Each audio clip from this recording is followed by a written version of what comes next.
Guys, I'm back. I'm sorry I got disconnected. And yeah, let me bring him in,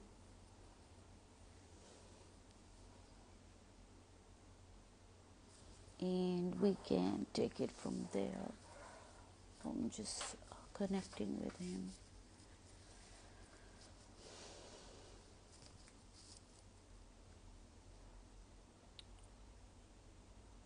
I'm just connecting, and we will take it from there. There, he's back, and we'll bring him back in. There we go.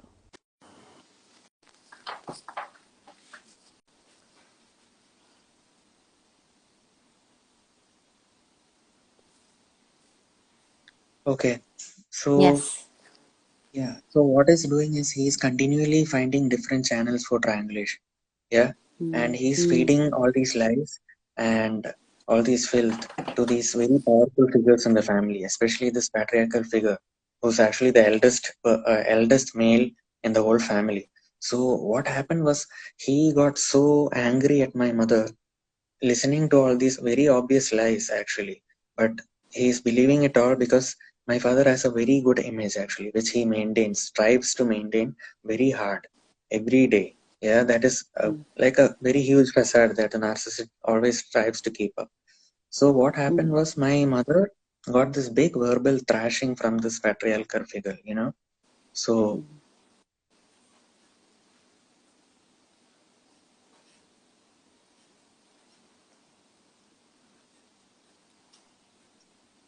So she couldn't do anything, like, or get a word in edgewise. She couldn't do anything about it.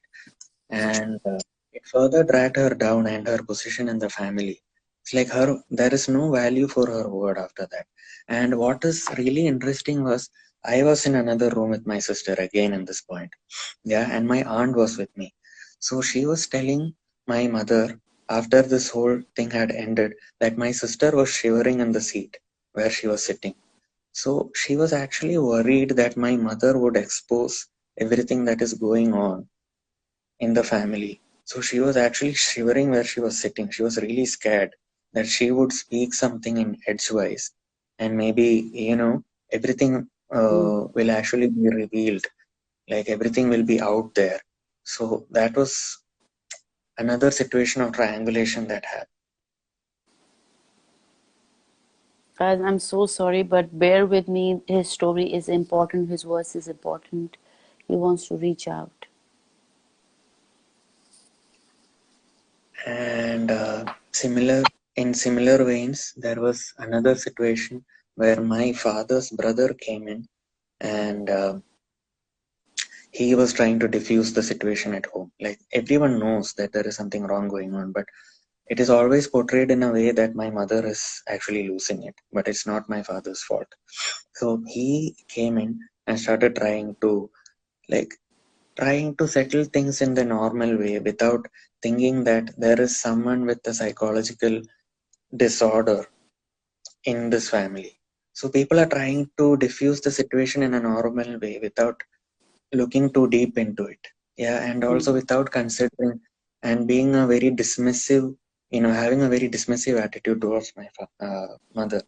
So uh,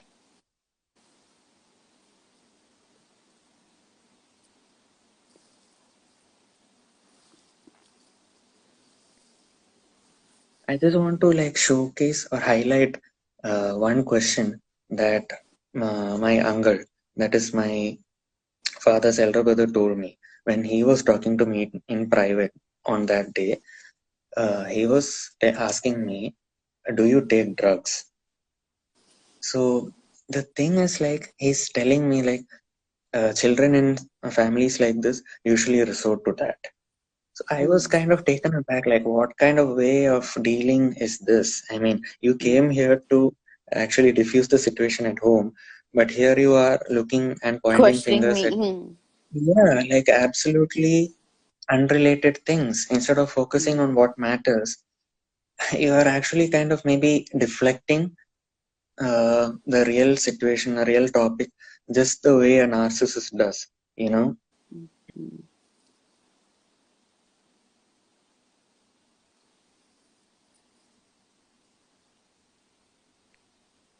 they deflect and they stonewall. So it was, there has been many unfruitful uh, attempts by family members to uh, make this right, make the situation right. It has all escalated into some sort of triangulation scenario, and it has been extremely Mm. huge headache for every party involved, especially me and my mother. We'll always be in the sideline trying to explain ourselves, trying to uh, somehow convince the other family members of what is going on, but everything somehow falls flat. There is no Mm. resolution. Everything returns to the same way the next day onwards. And the really like completely crazy thing is, my father actually acts like nothing wrong ever happened in the past day. He just continues like Mm. normal.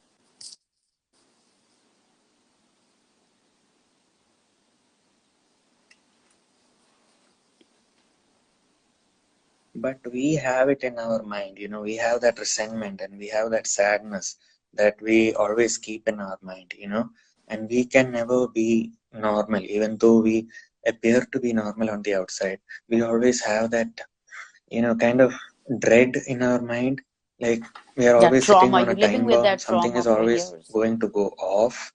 So we Mm. always have that feeling. Yeah, we always have that weight in our chest that so many bad things are happening, but there is nobody to actually lend an ear to us within the family. So that too, very close people to us are actually acting very dismissive, and that kind of makes us feel like our words don't matter. There is no Mm. point in talking, because when we are speaking out, we are actually going through a lot.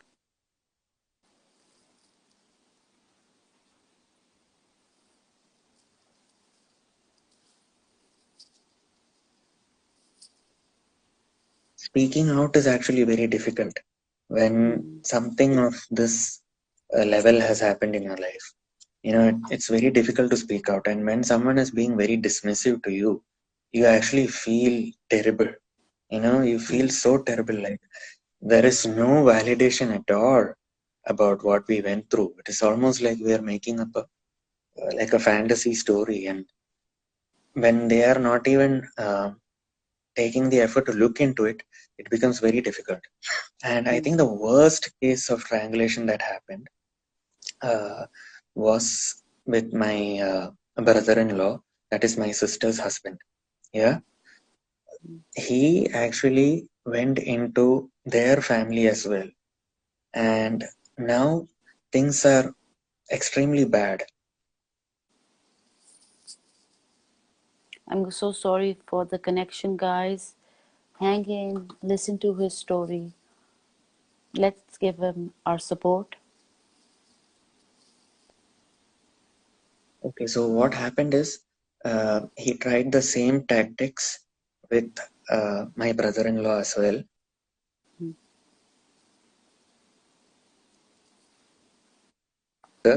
and my I brother-in-law, that see entire you. family. Yeah. So can you hear me? You Yes, can hear yes. me, right? Okay. Mm-hmm. So there is this rift that has occurred between my brother-in-law, my mother, and me. Yeah. So uh, he has actually seeped into that part of the family too, with this whole smear campaigning thing.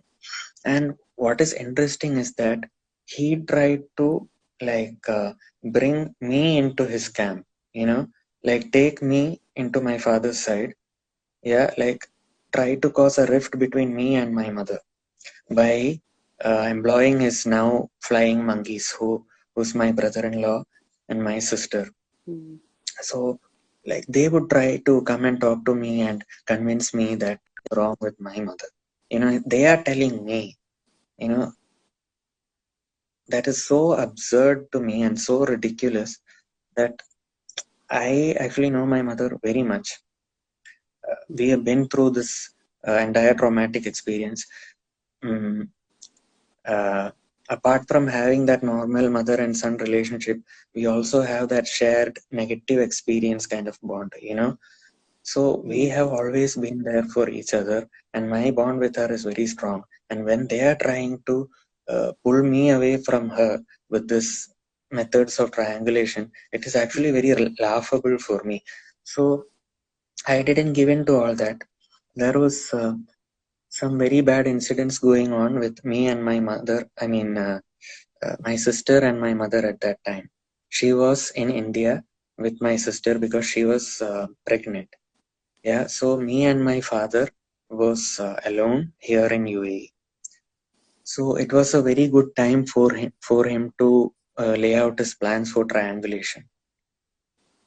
Yeah, to Mm. like cause a rift between me and my mother because he has now got me alone with him. Mm. You like got that situation, right? Right, So right, what right. happened is he approached me and started talking about how uh, like he started talking negative things about my mother, Mm. you know, and trying to have conversations in that nature with me. So I did not respond at that time. I didn't want to respond. And you have to note that there were some really bad things going on back in India between me and between my mother and my sister. So it is in this backdrop that he's talking about these kind of things to me, instead of actually trying to uh, like resolve the issues, maybe talk things through what is happening, uh, try to move things forward in a loving manner. He's trying to take advantage of Mm. even such a situation, and he's coming to me and he's trying to badmouth. So that actually made me kind of laugh and exasperation in my mind.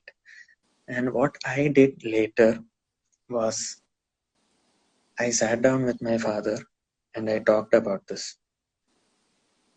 This is not how we are supposed to be moving forward. You should be actually trying to diffuse the situation in a loving manner because obviously there are some bad things going on back in India.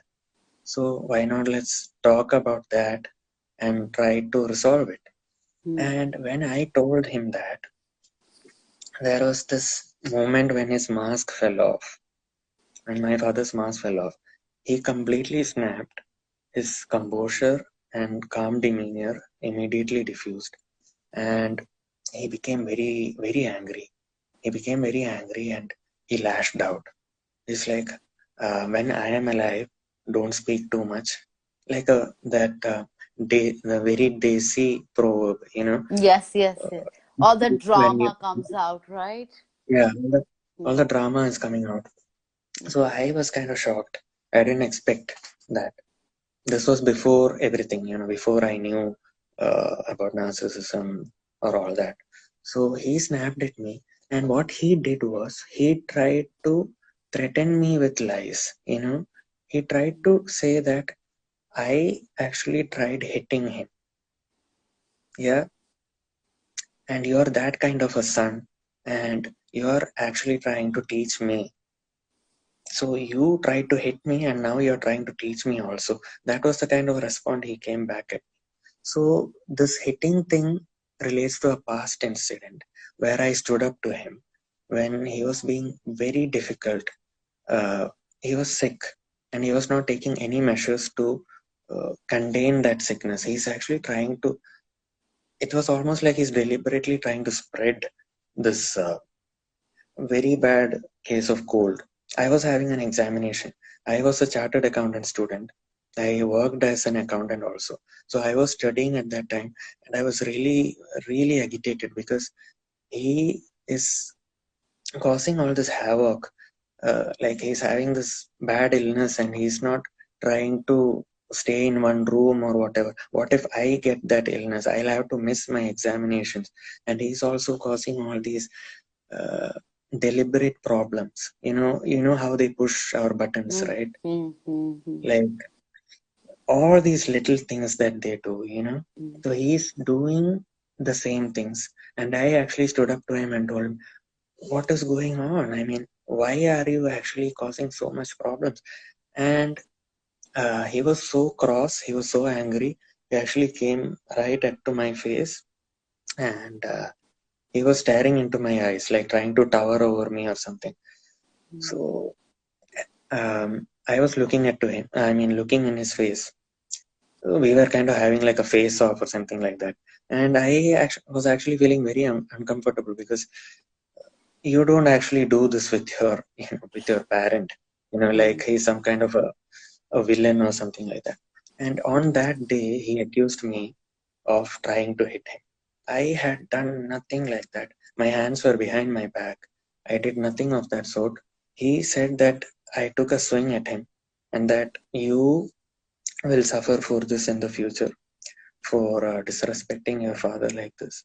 All I did was stand up to him to cut the drama, and to, behave normally for some time, so that we have some peace at the home. And I was so stressed out because I was studying. So what he did, in the like during that triangulation issue between my brother-in-law, sister, and all, was that he put this flashback into the scene. Like he was telling me that you tried to hit me that day, and now you're trying to teach me also. This is, and he kind of stonewalled me. He kind of uh, walked off instead of trying to continue the conversation. That happens a lot of times, you know, like when we are talking about an issue that happened, They he always will do that. completely cut you off. They don't even show the, courtesy of looking into your eyes, completely like disconnected.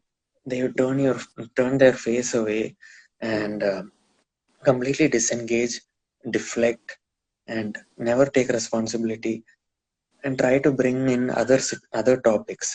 Completely derail the conversation. Then just completely, in the end, he just walks off while we are left fuming. And that was the last situation of triangulation that happened. Between me, brother-in-law, and sister. And then we had a full-blown argument over Skype, in which he was actually smiling when a heated exchange was going on the other side.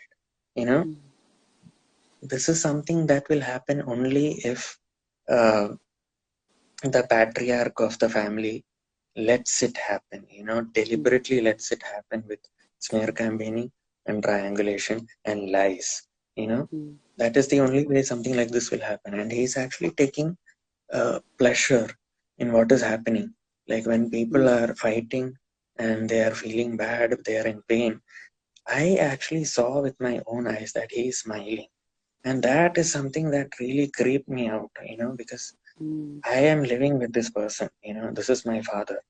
And to see something like that happen was An terribly, eye opener. was, yeah, it was something that I don't know what to say. Like, it kind of makes you feel so bad, because this is someone I'm supposed to be having the closest bond with, my parent, my father. So that really shook me. And after that, my relationship with my father has went downhill, maybe from my teenage. It has deteriorated with each passing day. You know, Sometimes I try to give him a chance. Because I the before I knew about this, I used to give him a chance, but now I really can't, because I am trying to grey rock and keep my sanity, because this is still going Well on. done. And if I So tell engage, me, it, are you still, are your parents still together? Do you still live in the same house? yes, yes. Just a minute, yeah. Hold on.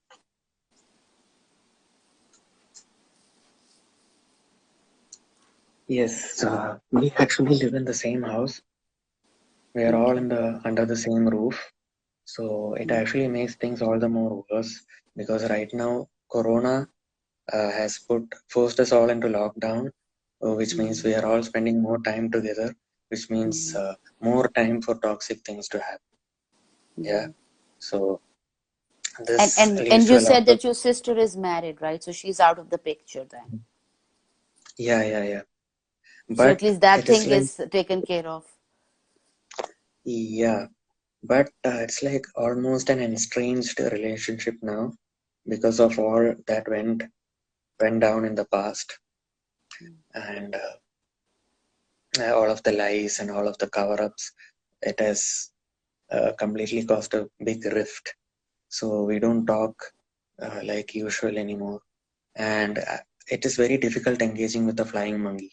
You know, Mm, mm, there is actually no point, because when we are trying to uh, talk about real issues, they just want to sideline it, or they just want to uh, justify the abuser.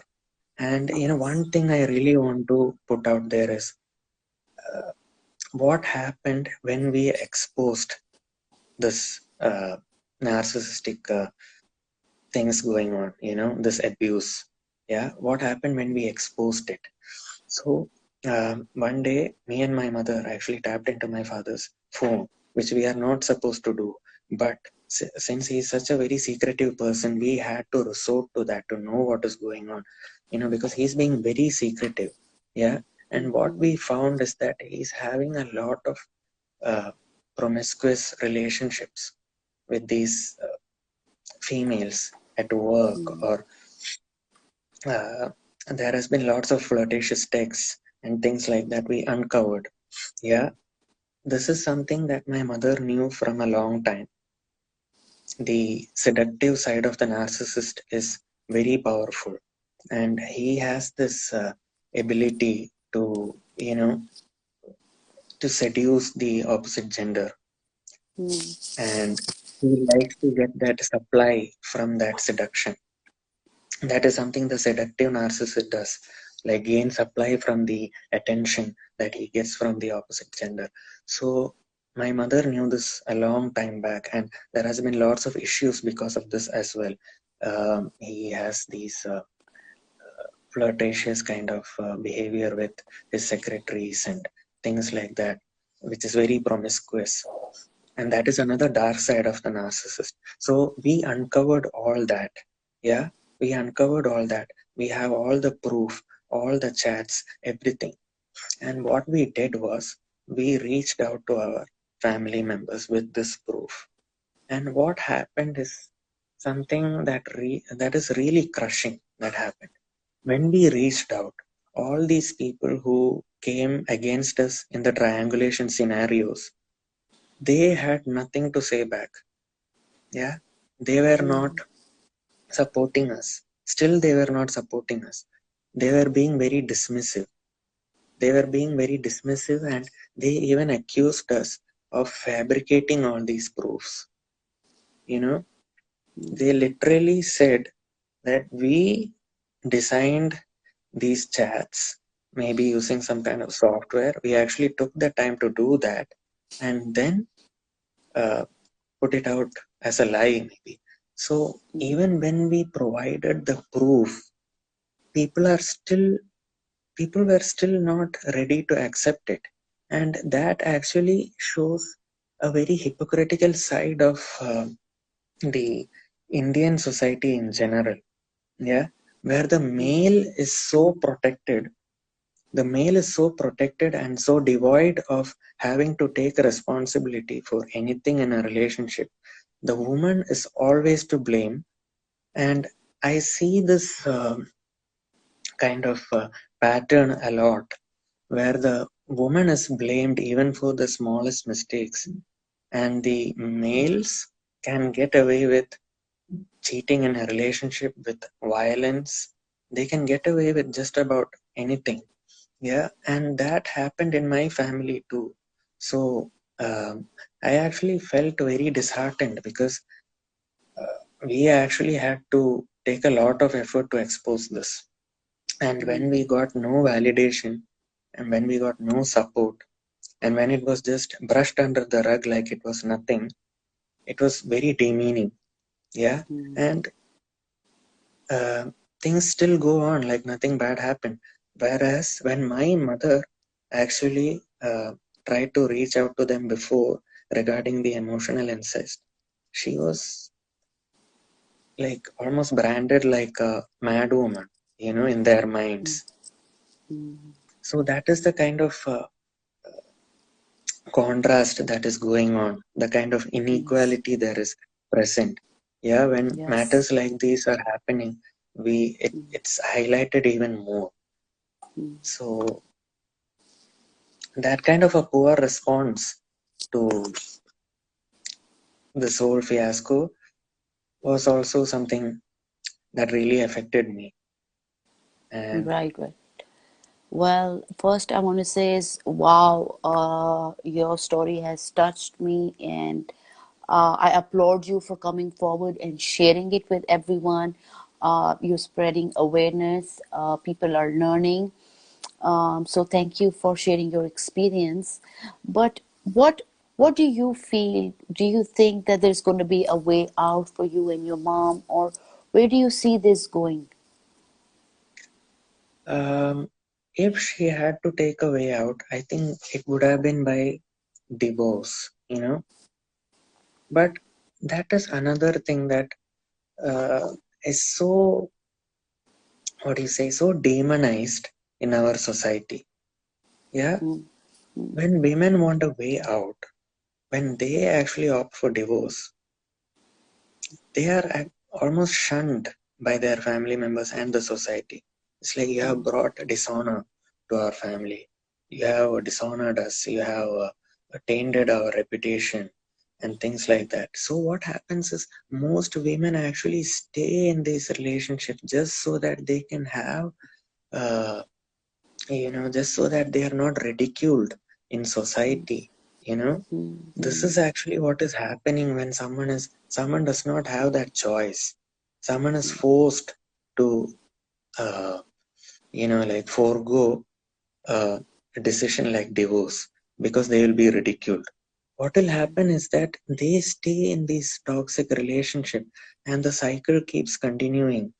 They get all these mental trauma, physical trauma.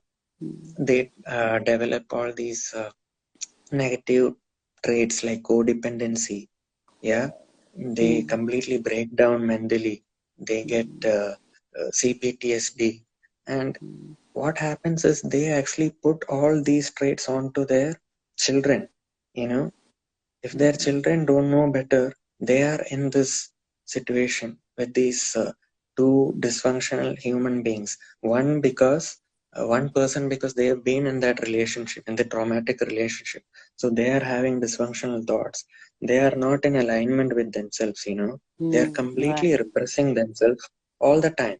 They are repressing themselves. So what happens is that the child is in a very bad situation too. You know, apart from the victim, the main victim, the children are also actually bearing the brunt. So I think the uh, way forward should have been divorce. But since our society demonizes it so badly, it's like there is no way out.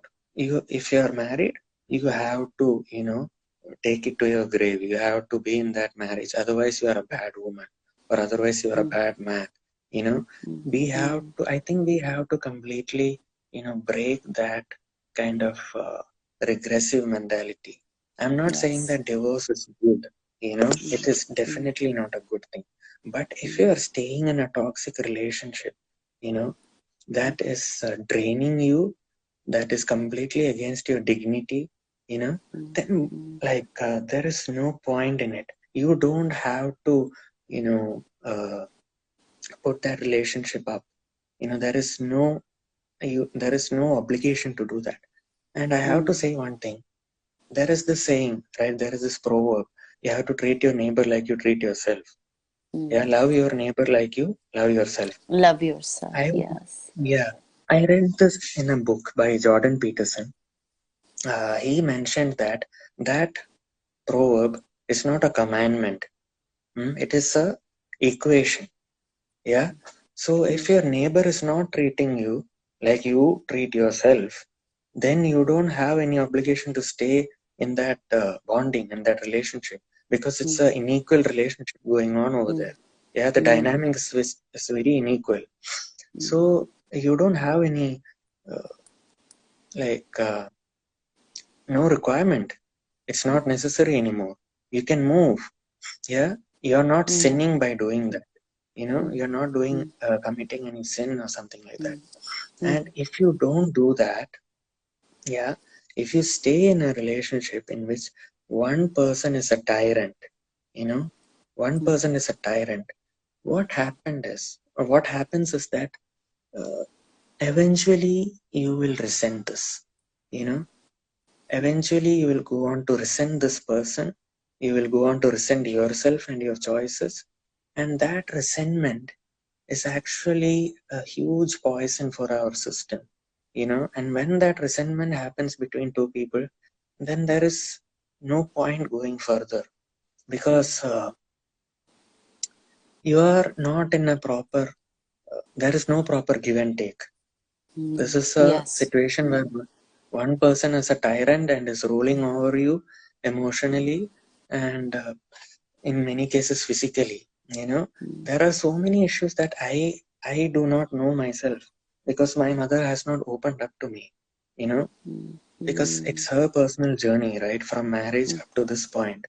Right. She's 60 years old. Yeah, Mm, mm, and she stayed in this marriage just thinking about her children. So there may be like sides to this that I don't know. Physical mm, abuse, it has mm, happened. I actually woke up one day in my bed listening to the sound of a very tight slap. I mm, woke up and I remember like laying frozen, listening to the cries and the arguments and all that. So there has been situations of physical abuse as well as emotional abuse, you know, and the covert narcissist, he operates in a very, very stealthy manner. It's like mm, there has to be awareness out there. People has mm, to know that narcissistic personality disorder is a problem. It is a problem, and it wreaks havoc. It completely upends your life if you let it go on. Yeah, for that mm. people need to have awareness about this disorder.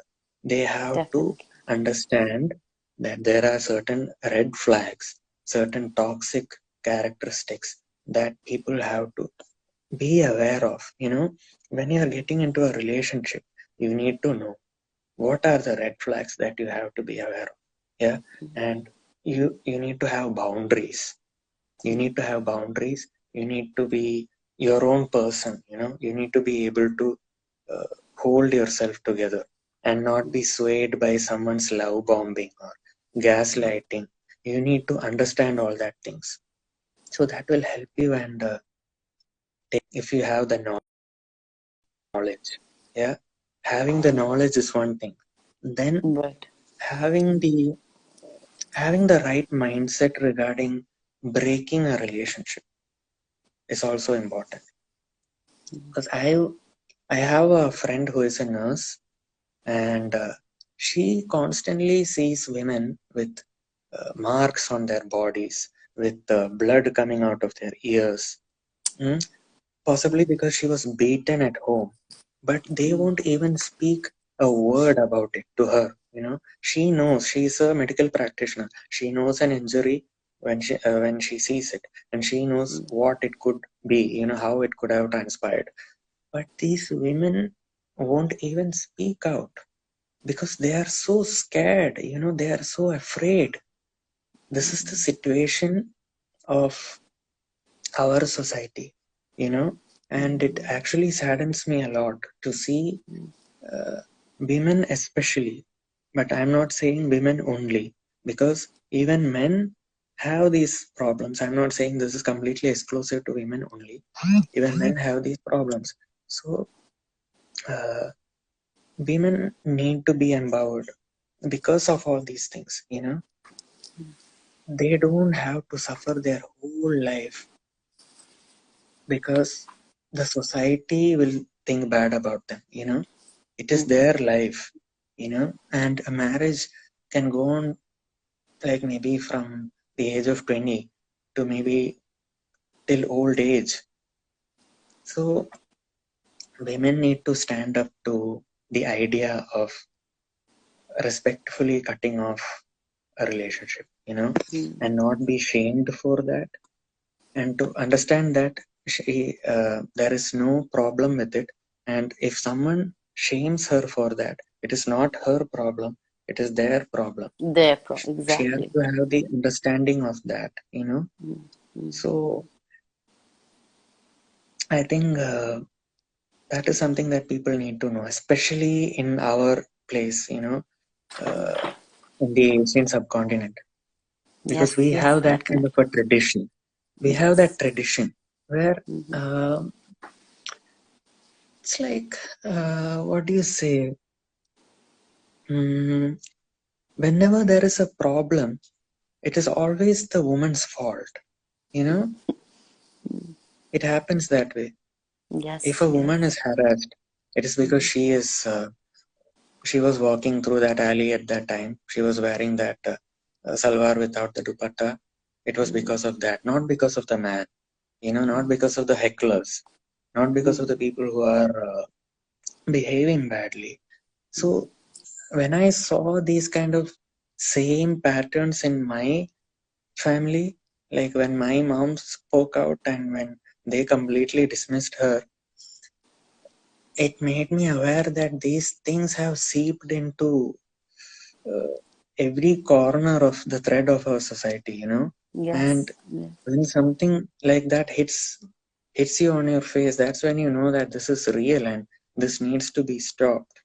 So breaking that cycle is extremely important, you know and for that, people like you, like the work that you're doing, that is really important. Like putting knowledge out there, making people aware is very important, so that we break that cycle of generational trauma. Usually what happens is, you know when two people get into a bad relationship, yeah, um, I'll start from the beginning. A man, right, a person, uh, he's actually having a very uh, due to the fact that he doesn't have to be very accountable of himself. Yeah, he's the golden child. Everything is being taken care of, and he has no responsibilities. What happens is the parents will think, okay, he's so wayward. Let's marry him off. A woman will make him better. Therein starts the big There's problem. the problem. Hmm. Like therein starts. That's A. Then it goes on till Z. So what happens is, when these two it's people, it's when that actually not wayward, that. It's not actually that. It's that what happens is, you stated it as generational trauma. I call it generational curse, where is that if we were to trace a legacy and go back in time and see where did women actually stop fighting for themselves, is that because my grandma is so bitter because she had to suck it hmm, up. Now she wants the daughter-in-law to suck it up, and the daughter-in-law goes through that. Now it's coming that there's a thread that's coming down. So when nowadays there is so much of awareness and we're so aware of what's going on, I want to stand up or you want to stand up for your right, they cannot accept it because that's doing something they could have never done for themselves. So that kind of shakes them, and that kind of yes, shows them that, look, you sucked it up. Why did you suck it up? So what you're trying to say is, in the same way, when we cannot fix our child, let's marry him, or we can't fix our daughter, let's marry him. That's not yes, the solution. And like you said, when your mom reached out to her family, she was put down by either her being blamed or redirecting it to you. Oh, are you drinking, or is there another problem? Because they don't want to address the issue. They know that's the issue, yes, they very well know that, yes, but they are too afraid that, okay, this person is coming on strong, so if we give him what he wants, we've lost the battle. We've lost it because he'll do something we've never been able to do. So that's why we don't just need to spread awareness. We need to understand how we're going to move forward, and what kind of legacy are we leaving behind. Are our kids going to live this cycle again and again? So if that's not what we're going to do, take small steps, take baby steps, but take those steps. And like you said, I totally agree with you that women should not be put down because they want a divorce. It shouldn't be that Yes, complicated. Sometimes it's not yeah, about being toxic or being narcissistic. Sometimes it's two people just don't get along. They're just different, I know. and they're living their life because it's the honor of the family or it's the honor of that. Like, you just destroy two people's lives because of honor. They had to suck up their whole life because of your honor. So these things are toxic, and these things are just unfair for the every human being comes alone and goes alone. So let them live their life the way they think is best for them. And yes, they're going to make mistakes on the way, but they're going to learn from those mistakes. We shun people down for their mistakes, but mistakes are there to teach you valuable life lessons, not for you Yes, to be put down. Or and look at yourself. You've been through so much in your life, right? But look at the amount of value you have for women, and how you're coming out and saying that women need to have their voice has been put down for decades because of the trauma they've been through. So that makes you a hero in this story, where you could have been traumatized, you could have been lost, so many bad scenarios, but you outdid that. Your sister, I mean, I don't want to talk about that, what she's done, but what she was, you can't really blame her because she was basically groomed that way it was also. like, yeah, and it's extremely unfortunate because when I'm reading about this, I'm actually I'm feeling like the depth of the heinous act that went on, for so many years, just because someone wants to get their supply, like speaking it in completely technical terms, like just because they need some sort of supply to make themselves feel old, or maybe makes themselves feel a bit less bitter about themselves, maybe, or maybe they can't face their own demons. It's definitely a disorder that is happening. And so just to negate that, they want to get that supply, and I know that because I've lived with a covert narcissist for so many years. I know just how much they want that supply, It's like they need it. And it's It's like like an this itch, addiction. that just, Mm, yeah, it is an addiction. This is something, this really is an addiction. There is no other way I can really explain it. That is the best way to actually put it. It actually is an addiction, you know? And unless that person looks inside themselves, actually takes the effort to look inside themselves and say that I want to be treated, then maybe they can change. If you try to change a narcissist, it won't work because my mother has tried her whole life to do that. Trust me on that. If there is someone there out there who thinks they can change a narcissist, just love them out of their disorder, or maybe shower like care and attention and then make them better. It is not going to happen. mm, And there is one right, thing I right. have to tell you, Mm. like when two people get married, yeah, and it's not working out, then the immediate next solution is let them have a baby, then it'll be fine, right? It's like Yes, yes. let them put all that trauma on the next coming On the generation. coming generation. Yes. Yes, yes, yes. And then it just keeps going on. That's whatever you say, I totally relate to. I totally agree with it. That is what all I talk about, even on my page. We have to wrap up now. I just Yeah. want you to share a final message with the audience, people who are listening to you. What kind of message do you want to give to them? Mm, I just want to let people know, especially, I just want to let people know that you have to be aware. Yeah. You have Mhm, to go out there and learn about um, relationships, attachment cycles, things like that, about red flags, toxic behaviors, and you have to be able to identify that, and so that you don't fall into a trap, and then uh, like you go into a situation where you lose your own value. Yeah, mhm, it should not happen. And I want to especially say to people that when you're raising a child, you have to teach them like the things like these, so that they can stand up on their own and they don't actually fall prey to some uh, person who's out there to take advantage of them. Yeah, Mm, so we have to be aware ourselves and mm, be strong and be accepting of. There should be self acceptance and self love within us. Only then we can actually fight against all these things that come to derail us. Only then we can raise a new generation, yeah, that will live a life of love, uh, and will live and will leave a legacy of love. Yeah, mm-hmm. and yeah, that is what I want to tell people, that leave a Beautifully said. legacy of love. Yeah, so that it keeps going Yes, on and we break the cycle. That's the best way to, yes. go ahead. Yes, and you said it so nicely. I just want to add a few words is that remember we're all toxic. We're not all Yeah, narcissists, yeah, but we're all toxic. And like you yeah, yeah, said, I would say that if you become self-aware, you would know that what traits you have that need to be discarded in you, which are toxic in you.